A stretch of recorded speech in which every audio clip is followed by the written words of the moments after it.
Aquarians 18th March 2025. Let's see कि आज का divine message, goddess guidance, universal message क्या है। यूनिवर्स आज आपसे क्या कहना चाहते हैं, आज के दिन आपको क्या जानने की जरूरत है कुंभ राशि। Let's see. Please universe, please divine power, please spirit guides, please give me the accurate message which are in our higher goods. Thank you, thank you, thank you so much. Please my guardian angels, please archangels, please come and guide me for Aquarians. Thank you. So ये guidance आज की किसी particular situation के regards में हो सकता है या ये कोई ओवरऑल सिचुएशन का गाइडेंस हो सकता है। We have mirror number 4, we have throne number 5 and we have sun number 11 और बॉटम में है 36 गोल्ड। वाओ। सो मुझे लगता है 36, 34, 33, 31, 32, 30s में आपकी एज हो सकती है और 41, 44 भी आपकी एज हो सकती है। Number 11, number 9, number 4 and number 5 आपके लिए सिग्निफिकेंट नंबर हो सकते हैं। कोई स्पेशल बर्ड इन दिनों आपको बहुत दिखाई दे रही हो तो भी आप इस रीडिंग पे ज्यादा ध्यान दें। ओके, क्योंकि मुझे बर्ड्स की ऊर्जा मिल रही है यहाँ पे, चिड़ियाओं की, जैसे आपको चिड़ियाओं की चहचहाहट अपनी तरफ खींच रही है। आपको एक ही बर्ड बार बार दिख रहा है। वो कोयल हो सकती है और कोई भी पैरट्स हो सकते हैं ना। एक तरह की चिड़िया बार बार दिख रही है आपको। कोई गाना आप बार बार सुन रहे हैं, म्यूजिक भी, कोई एक गाना दिल में चल रहा है। आप कहोगे कि अरे मैंने सुना ही नहीं उस गाने को, आजकल पता नहीं वापस कैसे याद आ रहा है। तो समथिंग लाइक म्यूजिक, और वो म्यूजिक ही वो बर्ड का चहचहाना, मतलब कुछ कुछ है यहाँ पे किसी के लिए सिग्निफिकेंट मैसेज। अगर मैं कुछ नंबर आपको बोलूं तो मैं बोलूंगी नंबर 7 की ऊर्जा है यहाँ पे। नंबर 8 है, 7 और 8 नंबर बहुत सिग्निफिकेंट है यहाँ पे। ठीक है, सो 5 था, 4 था, 2 है, 9 है, 7 और 8 भी है यहाँ पे। Colour of the day is red colour. Red colour बहुत सिग्निफिकेंट होगा।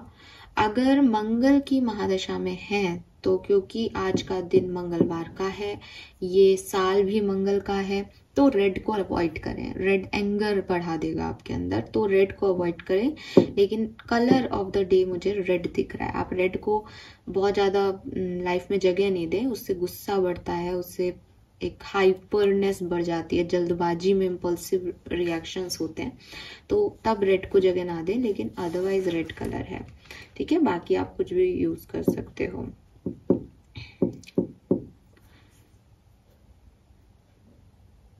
तो मंगल की महादशा या मांगलिक लोग रेड ना पहने आज, क्योंकि वो सब कुछ हो जाएगा तो फिर वो गलत भी हो सकता है ना। गाड़ी धीरे चलाएं।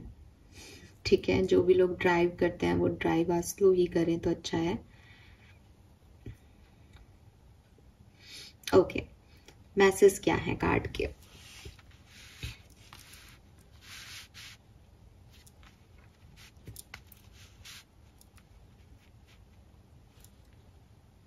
ओके, पहला मैसेज, दुनिया में 2 तरीके के लोग आपको मिलेंगे। ठीक है, एक वो एक्वेरियस जिनसे आप अटैच होगे, जो आपको अच्छे लगेंगे। ठीक है, आपको लगेगा कि ये लोग बिल्कुल मेरा जैसा सोचते हैं, जैसा मैं बोलती हूँ या जैसा मैं बोलता हूँ वही इनके भी दिमाग में चलता है। And they are like me only, है ना। इनकी सोच और मेरी सोच मिलती है, इनके और मेरे गोल्स मिलते हैं, इनकी और मेरी समझ एक जैसी है। हर पैमाने पे आपको कोई सेम इंसान मिल जाए ये पॉसिबल नहीं है, लेकिन दुनिया के अगर लोगों की बात करूं तो कुछ लोग ऐसे होंगे जैसे जो आपकी हाँ में इसलिए भी हाँ मिला देंगे because they are in love with you, they like you. तो उनको लगेगा कि सही कह रहा है ये, या सही कह रही होगी ये, या वो एक आपकी बात को, आपके पॉइंट ऑफ व्यू को समझने की कोशिश करेंगे, आपको भी कुछ चीज समझाने की कोशिश करेंगे। लेकिन एक कहना चाहिए एक लय में होगी चीजें, है ना, कि कोई किसी के ऊपर हावी नहीं हो रहा, बहुत ही तरीके से जो है वो सब दोनों अलग अलग भी एक दूसरे के साथ ही जा रहे हैं। दूसरे वो लोग होंगे जिनके साथ आप बहुत कोशिश करोगे कि वो आपकी बात को वैल्यू करें, ठीक है, या वो आपके ओपिनियन को समझने की कोशिश करें, बट दे आर लाइक कि अगर आप ये बात कह रहे हो तो आप गलत ही कह रहे होंगे। वो हमेशा आपको ये बताने की कोशिश करेंगे कि तुम में उनसे अक्ल कम है, ठीक है। अब एक कहानी है ना कि एक गधे में और एक लोमड़ी में लड़ाई हो जाती है, और गधा कहता है कि जो घास का कलर है वो कुछ भी है, मतलब घास का कलर जो है वो बैंगनी है। तो लोमड़ी कहती है कि नहीं भाई, घास का कलर तो हरा ही है, तुम्हें दिख नहीं रहा ये हरा कलर है? तो कहता है नहीं, ये पर्पल कलर है, ये हरा नहीं है। तो शेर के पास जाते हैं कि शेर ये फॉक्स भी कहती है कि सर मैं इसको कब से समझाने की कोशिश कर रहा हूँ कि ये घास जो है वो हरी है। तो शेर कहता है कि अच्छा तुम्हारा क्या कहना है मिस्टर गधा, तुमको क्या लगता है? तो ही सेड कि नहीं, घास तो आप देखिए सर, ये बैंगनी नहीं है क्या, हरी है ना, हरी दिख रही है क्या ये आपको?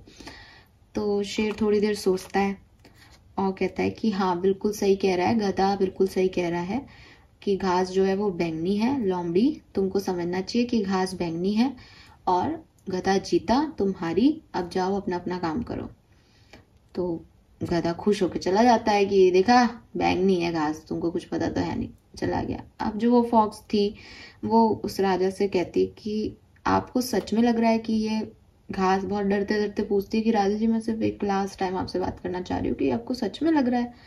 तो वो कहते हैं कि लोमड़ी घास जो है वो हरी ही है, हरी ही रहेगी, किसी भी गधे के कहने से वो चेंज नहीं हो जाएगी। लेकिन गधों को डील करने का यही तरीका है कि वो जो कह रहे हैं वो मान लो, क्योंकि वो आपकी नहीं मानेंगे, क्योंकि इंटेलिजेंट व्यक्ति हमेशा दूसरे के ओपिनियन की वैल्यू करता है। लेकिन अगर कोई बिल्कुल मूर्ख है तो आप उसको कितना भी समझाओ वो वही रहेगा, और मेरा और तुम्हारा टाइम वेस्ट करता रहेगा, हम भी अपने काम नहीं कर पाएंगे और उसको कभी नहीं समझा पाएंगे कि सच क्या है, क्योंकि वो उसी को जानता है, वो वही सोचेगा वो गधा ही इसीलिए है और तुम लोमड़ी ही इसीलिए हो।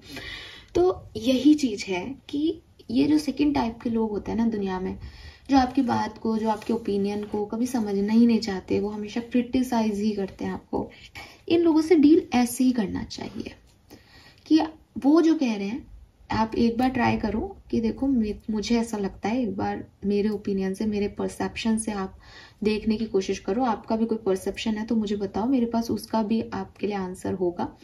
और फिर ये लोग जो है वो आपको बताते हैं यार ये तुम पागल हो, तुमको समझ में नहीं आता, और ये ऐसे ही है, हम ऐसे ही हैं, और ये सही है और तुम गलत हो। तो उनकी मान ले, ठीक है, उनकी मान लो। क्यों? क्योंकि आप उनको जब तक समझाते रहोगे ना तब तक आपका और उनका समय वेस्ट होता जाएगा। उनको जीत जाने दो। गधे जीतने के बाद भी गधे ही रहते हैं, ठीक है। तो आप गधे नहीं हो, ये इस बात का जो है वो समझदारी है कि आपने गधों को ही गधा रहने दिया है, खुद उनके साथ गधे नहीं हो गए, उनसे कोई क्रिटिसिज्म पे बात करके उनको समझाने में। क्योंकि अगर आप भी वही कर रहे हो जो वो कर रहे हैं तो आप दोनों सेम उस पे हो। तो यहाँ पे आपको बताना है कि that I am not like you, कि मैं अपनी बात पर जाऊं, तुझे समझ में नहीं आ रहा, तू जान, तेरा काम जान, तू जीता मैं हारा, तू जा भाई, तू निकल यहाँ से, ताकि मैं अपनी एनर्जी सही लोगों पे लगा सकूं।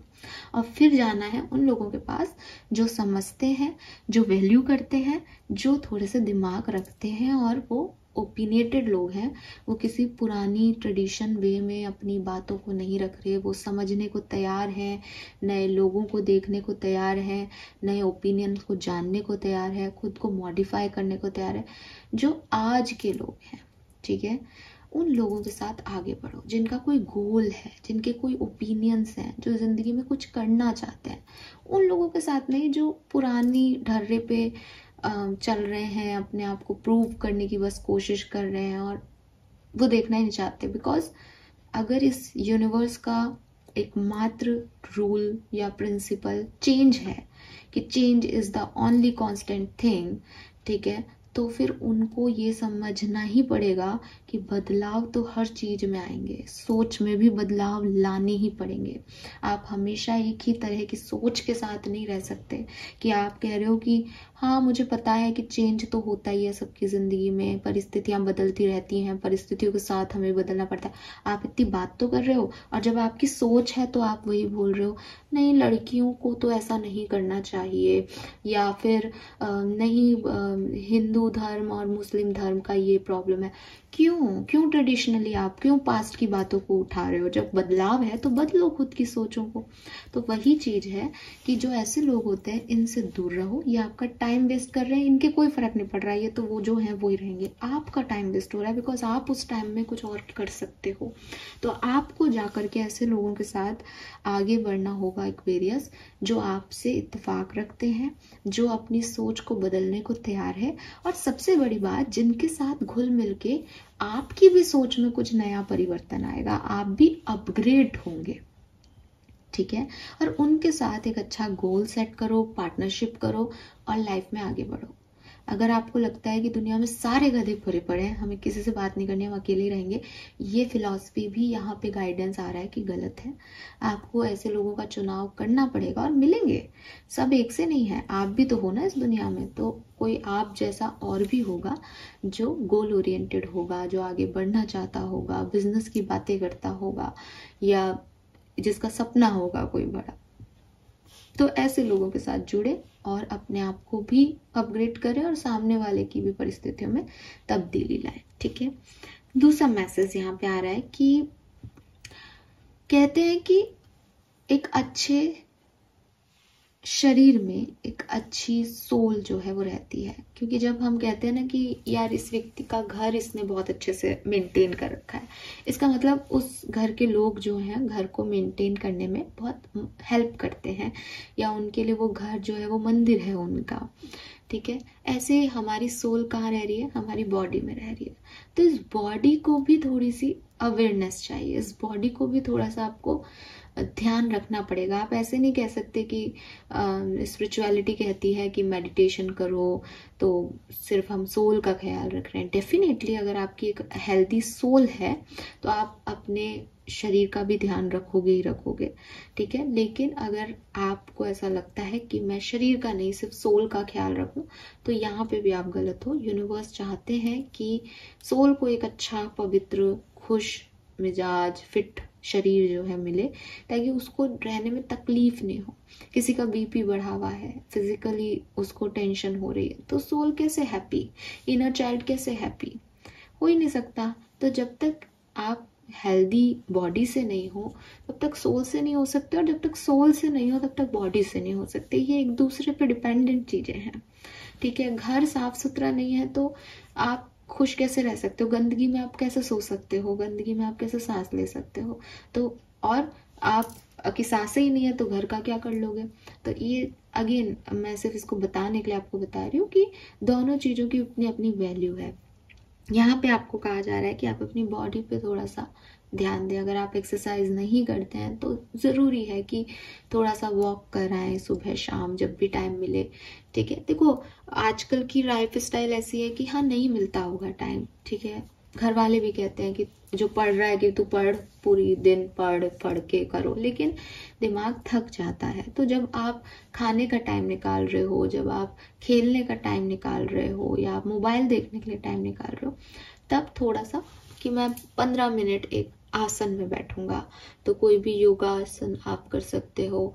आपको लगे कि नहीं मैं 15 मिनट जो है वो एक वॉक लेके आता हूँ, कुछ स्टेप्स चलूंगा, आप वो करो। जो भी करना है, आप कंप्यूटर्स पे काम करते हो तो भी अपने हाथ पैरों की एक्सरसाइज जो है हर 1 घंटे में थोड़ा सा मूवमेंट जरूरी है कि स्टकनेस में आप उस चीज को ऐसे नहीं कर सकते। इट इज नॉट अबाउट कि लोग मुझे मोटा कहने लग गए हैं तो मैं पतला होना चाहता हूँ या होना चाहती हूँ। इट इज ऑल अबाउट मुझे मैं ऐसे अच्छा नहीं लग रहा। मैं पहले स्लिम था या स्लिम थी तो मैं बहुत स्मार्ट लगती थी। तो खुद से आना चाहिए। किसी को दिखाने के लिए आपको कुछ नहीं करना, अपने लिए आपको कुछ करना होगा। अच्छे न्यूट्रिशन लेना, अच्छी हेल्थ पे फोकस करना, ठीक है, ये बहुत जरूरी है आपके लिए। और हो सकता है कि इस 15 मिनट की एक्सरसाइज से आप कि इंचेस बॉडी के कम नहीं हो, तो आपको इंचेस कम करने की ज़रूरत भी नहीं है। आपको पतला नहीं होना, आपको फिट होना है। या आप बहुत पतले हो तो कोई कह रहे यार तुम कितने पतले दुबले से हो, तुम में तो जान ही नहीं है। तो आपको अपने अंदर वो स्टैमिना डेवलप करना है, आपको मोटा नहीं होना। बिकॉज मोटा, पतला, काला, गोरा ये सेकेंडरी चीजें हैं, ये इम्पॉर्टेंट नहीं है। इम्पॉर्टेंट है वो फिटनेस, इम्पॉर्टेंट है वो एक चमक चेहरे का, वो और आपका खिल के आए, वो एक ग्लो आए आपके फेस पे कि हाँ ये अंदर की बॉडी हेल्दी है, ब्लड में आरबीसीज की अमाउंट उतनी ही है, पोटेशियम सही है मात्रा में है, सोडियम सही है, ये हेल्थी है, ये हेल्थ है आपकी। तो इसे मेंटेन करें, ठीक है। मैं ये नहीं कह रही हूँ कि आपको सुंदर दिखने के लिए पतला होना है कि मोटा होना है, ये बकवास बातें हैं, ठीक है। सो अपनी बॉडी की ऐसी केयर करें कि सोल को इसमें रखना है तो भैया हमारी बॉडी फिट होनी चाहिए, है ना। बाकी अगर कोई ये कह रहा है कि अरे तुमको बहुत पतला होना चाहिए, तो अपने ऊपर क्रिटिकल होने की जरूरत नहीं है कि खाना पीना सब छोड़ के आप पतले हो रहे हो और आप में जान ही नहीं है, बेहोश हो रहे हो, पर आपको खाना पीना नहीं खाना क्योंकि आपको पतला होना है। ऐसे कुछ नहीं होता, ठीक है। अब नेक्स्ट मैसेज जो है वो बहुत सुंदर है। सो ये मेरा फेवरेट है, आपको भी पता होगा कि दो ही कार्ड इस डेक के मेरे को बहुत फेवरेट है, एक तो ये और एक वो विंग्स वाला। सो इस कार्ड को देख के मैंने ये डेक लिया था, नंबर 11 की ऊर्जा। और ये कार्ड कह रहा है paint the sun back into your sky, the sun. So ये लड़की जो है वो पेंटिंग कर रही है और ये सन को पेंट कर रही है। अगर ये सन यहाँ पे नहीं हो तो आप इस चीज को देखो कि ये जो कार्ड है ये कितना डार्क है, ठीक है। सो ये कार्ड आपको एक बहुत खूबसूरत मैसेज देता है एक्वेरियस। ये कार्ड कहता है कि जब जिंदगी में आपको ऐसा लगने लगे कि मेरी तो ग्रह दशाएं सही नहीं चल रही हैं, चीजें सही नहीं हो रही हैं मेरे लिए, मैं बहुत कोशिश कर रहा हूं लेकिन मेरे काम नहीं बन रहे हैं, तब हाथ पे हाथ धर के बैठने की जगह ढूंढो कि ऐसा क्या कर सकते हो जो आपके हाथ में है और उससे आपको खुशी मिल सकती है। जैसे ये अंधेरा था, अब ये लड़की सूरज को रात को नहीं लेके आ सकती, इसे पता है कि यूनिवर्स का नियम है साहब, रात तो होगी 12 घंटे की, फिर सुबह सूरज आएगा, तो सूरज सुबह आएगा, लेकिन वो रात को बैठ के परेशान हो रही है। तो एक क्रिएटिव माइंड है कि मैं अपना सन खुद बना लेती हूँ, ठीक है। जिंदगी में चाहे कितनी भी खराब सिचुएशन चल रही हो, कितनी भी खराब, क्योंकि खराब सिचुएशन क्या है कि बाहरी परिस्थितियां आपके हक में नहीं हो रही, आप जो भी काम कर रहे हो उसमें आप फेल हो रहे हो, आपको लॉसेस हो रहे हैं, आपको आपकी लाइफ से आपके फेवरेट वंस जा रहे हैं, आप कुछ नहीं कर पा रहे, आप बहुत डिस्टर्ब हो, आपको रोना ही रोना आ रहा है, ये खराब परिस्थिति है। ये सब कौन कर रहा है? आपकी किस्मत, आपके प्रारब्ध, आपके कर्म आपके लिए लिखा गया है, हो रहे हैं, या आप ही कोई गलत कर्म कर रहे हो तो उसके नतीजे आपके फेवर में नहीं आ रहे, व्हाटएवर। इस खराब से खराब सिचुएशन में भी आपकी अंतरात्मा आपके साथ होती है, ठीक है। इसलिए जब कहते हैं ना कुछ लोग कि परिस्थितियां ऐसी थी तो मैंने ये कर दिया, उस समय मुझे गुस्सा आया तो मैंने ये कर दिया, महान लोग, सही लोग कभी भी परिस्थितियों की वजह से नहीं बुरे हुए, ठीक है। राम की वनवास आया, राज तिलक की जगह वनवास मिला, वो बदले नहीं, वो राम ही रहे। कृष्ण जो है उनकी द्वारका डूब गई, वो कृष्ण ही थे। कृष्ण को इतना कुछ सुनना पड़ा कौरवों की माँ से कि श्राप भी मिल गया, पर वो कृष्ण ही रहे। उन्होंने नहीं कहा कि भैया तुम्हारे यहाँ पे लोग लड़ रहे थे, मेरा क्या लेना देना, मैं क्यों श्राप लूं, लेकिन उन्होंने चुपचाप उस चीज को बियर किया। तो जो महान लोग होते हैं, जो अच्छे लोग होते हैं, इवन यहाँ पे जो है वो कर्ण की बात कर ले हम, तो कर्ण को सूत पुत्र कह के इतना डिस्टर्ब किया, उसने कुछ नहीं किया, उसने अपने लिए वहां पे परेशान हुआ कि मेरे साथ ऐसा क्यों हो रहा है, लेकिन जब उसकी मदर ने उसको बताया भी कि बेटा तुम तो मेरे बेटे हो, तब भी उसने कुछ नहीं कहा कि अब मुझे ये परिस्थितियां कि मैं कभी जो है गांव का वो बन गया एक सूत पुत्र, कभी आपने कहा कि मैं भी राजा हूँ, राजकुमार हूँ, ये मेरे को अफेक्ट नहीं कर रहा, मैं वही हूँ।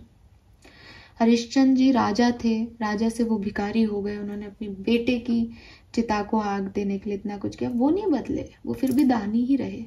तो जो आपके बेसिक्स होते हैं, जो आपके मॉरल्स होते हैं, जो आपके एथिक्स होते हैं, वो कभी नहीं बदलते, ठीक है। जो आपकी अपब्रिंगिंग वर्ड जिसको लेते हैं आजकल यूज में, वो जिस तरीके से आप पले बड़े हो उस पर बहुत डिपेंड करता है। प्लस आप अपना सोल जैसा लेके आ रहे हो कहीं से, वो कभी नहीं बदलता। सो परिस्थितियां आपको नहीं बदल सकती। अगर आप एक अच्छे इंसान हो तो आप हमेशा अच्छे ही रहोगे, चाहे उसके लिए आप कितना भी कुर्बानी दे लो। और अगर आप एक खराब इंसान हो तो आप पहले हमेशा अपने बारे में सोचोगे और परिस्थितियों का रोना रोगे। यहाँ पे आपको कहा जा रहा है कि परिस्थितियों का रोने वाला नहीं बनना, बल्कि वो इंसान बनना है जो कि बुरी से बुरी चीज में भी अच्छाई ढूंढ ले। कि माँ ने कहा वनवास जाना है तो वनवास चले गए, वहां पे भी अपने हिसाब से किसी को अंगूठी दे करके नदी पार कर ली, किसी से दोस्ती कर ली, किसी से कुछ कह दिया, किसी के साथ आगे बढ़ गए, अपनी झोपड़ी बना ली।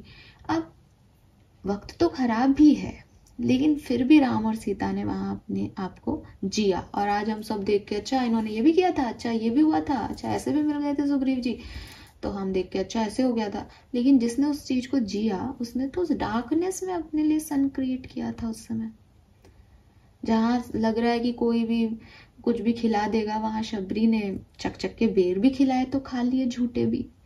तो ये उस समय की डिमांड थी जहां अपने आप को नहीं खोया इंसान ने और अपने लिए एक सन क्रिएट करते गए, है ना। एक जनरल वे में बात करूं तो राम को राम नहीं मानो तो वाइफ भी किडनैप हो गई, या उसको वो भी एक नेगेटिव चीज आई, पर हार नहीं मानी, करते रहे, काम चलते रहे, ठीक है, किसी से मदद मांगी, कुछ किया, हाथ पे हाथ रख के बैठे नहीं कि भैया मेरी तो किस्मत ही खराब चल रही, 14 साल बाद देखेंगे, 14 साल बाद ही सब ठीक होगा। कुछ ना कुछ करते रहे, तभी तो कहानी बनती है। तो यूनिवर्स आपसे यही कह रहा है कि हो सकता है कि परिस्थितियां सही नहीं हो सकता है आपको लग रहा हो कि मैडम ये ग्रह दशा मेरी तो खराब चल रही है, मेरे साथ तो बुरा ही बुरा हो रहा है। सब एग्री, सब सही होंगे आप, किस्मत बहुत बुरी चीज है, आई नो। जब किसी से छीनना शुरू करती है तो बड़ा खराब समय तक ले जाती है, एग्री। बट उस खराब समय में भी आपकी अंतरात्मा जानती है कि क्या करना है। और ये सिर्फ ये नाम तो हम जानते हैं, राम को बहुत बड़ा नाम है, कृष्ण बहुत बड़ा नाम है। आपके और मेरे जैसे लोग भी ना बहुत अच्छी अच्छी जिंदगियां जी के गए हैं, ठीक है। आज मैं जो इतनी बड़ी बातें कर रही हूँ बिकॉज आई नो कि अच्छे लोग होते हैं, बिकॉज मैं मिली हूँ अच्छे लोगों से, बिकॉज मैंने जिया है अच्छे लोगों के साथ। सो आई नो कि कितनी तकलीफें, कितनी परेशानियों में उन्होंने बहुत स्मूथली खुद को काम रखा, कभी कोई मुंह से अपशब्द नहीं कहे और बहुत तरीके से चीजों को जो है आगे बढ़ा दिया। तो हम क्यों नहीं कर सकते? हम क्यों नहीं अपनी लाइफ में, अपने अंधेरे में एक सन क्रिएट कर सकते? हम सबको इतनी आर्ट तो आनी ही चाहिए ना कि हम हमारी जिंदगी को सजा सकें। सो अपने लिए सन क्रिएट करो। और यहाँ मैं जब भी ये कार्ड आता है एक डायलॉग हमेशा बोलती हूँ स्काई इज पिंक का, कि अगर तुम्हारा आसमान गुलाबी है तो तुम्हारा आसमान गुलाबी हो सकता है, तुम्हारा आसमान येलो हो सकता है, तुम्हारा आसमान बैंगनी हो सकता है, कुछ भी हो सकता है। That is your sky. क्योंकि हम सब जानते हैं कि आसमान जैसी कोई चीज नहीं है दुनिया में, इट इज ओनली इल्यूजन। तो मेरा इल्यूजन पिंक हो, मेरा इल्यूजन पर्पल हो, मेरा इल्यूजन येलो हो, कोई मुझे क्या कह सकता है? वो मेरी क्रिएटिविटी है, वो मेरी सोच है। सो प्रियंका चोपड़ा का डायलॉग है कि टीचर गलत है, तुम्हारा स्काई अगर पिंक है तो पिंक ही है। तो वही मैं आपको कह रही हूँ कि अगर आपके आसमान में अभी अंधेरा है, अपने रंग उसमें भरो। कितना भी खराब सिचुएशन होगा, तुम्हारे पास वो सारे कलर हैं तुम्हारी सोल में जो तुम क्रिएट कर सकते हो। इट इज नॉट अबाउट कि ये पेंटिंग वाला सन उजाला करेगा, नहीं। ये पेंटिंग वाला सन इस अंधेरे में एक टाइम स्पेंड का जरिया है, एक पॉजिटिविटी का जरिया है, एक खुशी का जरिया है। और ये बहुत जरूरी है इस अंधेरे में। जब तक उजाला नहीं आता तब तक ये करना पड़ता है। हाथ पे हाथ रख के बैठे रहना is not good option. Fine, last card है आपका gold. You don't need someone else to fix you. Again इस कार्ड पे लेके जाऊंगी कि आपको लगे कि मेरे लिए कोई और सन क्रिएट कर दे, भगवान जी मेरे लिए सन उदय, सूर्य उदय कर दो ना, मेरी लाइफ में अंधेरा है। प्रेयर कर रहा हूं ना मैं आपकी, या मैं किसी से मदद मांग रहा हूं ना, मुझे पैसा चाहिए ना, मुझे पैसे दे दो। कौन कब तक क्या करेगा एक्वेरियस? कोई कब तक करेगा? किसी का जन्म आपके लिए ही जीने के लिए ना हो तब तक तो वो आपके लिए कितना कर देगा, कब तक कर देगा? तो एट द एंड खुद को ही करना है, तो आदत अपनी ही डालो। इस जिंदगी में अकेले आए हैं, अकेले जाना है, दिस इज द फैक्ट। हमसे जितने भी लोग प्यार करते हैं और हम जितने भी लोगों से प्यार करते हैं, हम उनके लिए उनके साथ नहीं जाते। एट द एंड हम यहीं रह जाते हैं, वो चले जाते हैं। एट द एंड हमें जाना है, हमारे लव वंस यहीं रह जाएंगे। तो ये कहानी एक सोल की है, वो आपकी अपनी है। वो जुड़ेगी लाखों लोगों से, ठीक है। बहुत सारे जंक्शन आएंगे, बहुत से लोग ट्रेन में बैठेंगे, उतरेंगे, चढ़ेंगे, आप मिलोगे लोगों से, पर उनका डेस्टिनेशन और आपका डेस्टिनेशन सेम नहीं है। तो यूनिवर्स आपसे यही कह रहे हैं कि किसी और के अपने आप को फिक्स कर देगा कोई आकर के, आपकी लाइफ बदल देगा। इस थॉट प्रोसेस से निकलो। आपकी जिंदगी आपके हाथ में है, आपको अपनी जिंदगी बनानी है। ना आप किसी की बदल सकते हो, ना कोई आपकी बदल सकता है, ये भी एक सच है। सो हर जो टूटी हुई चीज है उसे जोड़ा जा सकता है, लेकिन जो टूटी हुई चीज है उसको ये समझना पड़ेगा कि मुझे जुड़ना है, मुझे हील होना है, मुझे इससे निकलना है। अदरवाइज कोई दुनिया की ताकत उन्हें नहीं जोड़ सकती, ठीक है। सो आज की रीडिंग बहुत लंबी हो गई, बट यू नो ना, ये मेरा बहुत फेवरेट कार्ड है। I just loved it. जब मैं इसके बारे में बोलना शुरू करती हूँ मुझे बहुत अच्छा लगता है, वो मुझे मोटिवेट करता है बोलना। सो लेट्स सी कि आपका कर्मा मैसेज क्या है। Show kindness towards birds. Oh my God, thank you so much. Beginning में मैंने आपको कहा था मुझे बर्ड्स क्यों जा रही है यहाँ पे। सो अगेन यहाँ पे है शो काइंडनेस टूवर्ड्स बर्ड्स। कुछ तो है पक्षियों से कनेक्शन, तो डेफिनेटली पक्षियों के साथ आप बात कर सकते हो, उनसे जुड़ सकते हो, उनको दाना दे सकते हो, पानी दे सकते हो। गर्मी आ गई है, उनकी तरफ कुछ काइंडनेस दिखाओ। Fine, thank you so much कुंभ राशि मुझे सुनने के लिए। होप ये आपसे रेजोनेट होगा। चैनल को लाइक और सब्सक्राइब कीजिएगा। Bye bye.